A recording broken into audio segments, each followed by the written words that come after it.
What should you know about leasing a place to live? Please watch this episode of Aspire to Money to learn more. This episode is the first in a series of videos about residential leases. A lease is a legal agreement. It sets out the rights and the responsibilities of both the landlord and the tenant. It is important to read and understand the lease. Because landlord-tenant laws vary by state, it is wise to consult someone who knows about those laws before signing a lease. Make sure you understand what you are signing. A residential lease is generally for 6 to 12 months. It allows the tenant to occupy a rental unit as long as the tenant pays the rent and follows the provisions of the lease.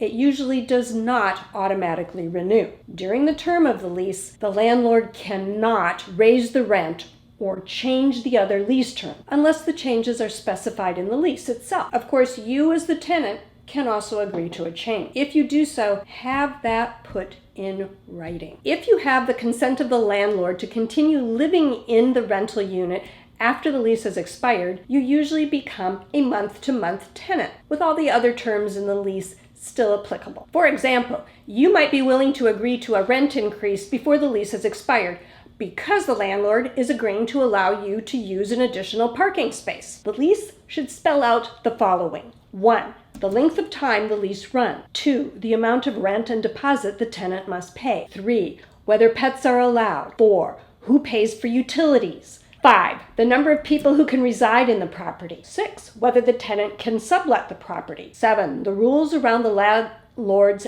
access to the property. 8. Who pays attorney's fees if there is a lawsuit over the lease. If you find the Aspire to Money channel helpful, then please show your support by subscribing. Let's discuss leases further.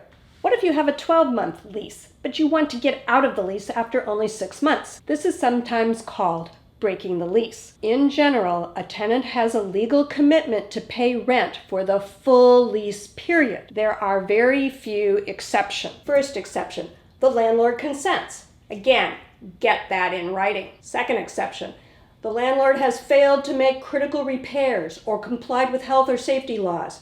But be very careful in this area, as your opinion and the law's opinion may not be the same. Third exception, beginning active military or National Guard service may allow a tenant to break a lease after giving 30 days notice. Fourth exception. A few states have laws allowing a tenant to get out of a lease because of health issues or a job relocation.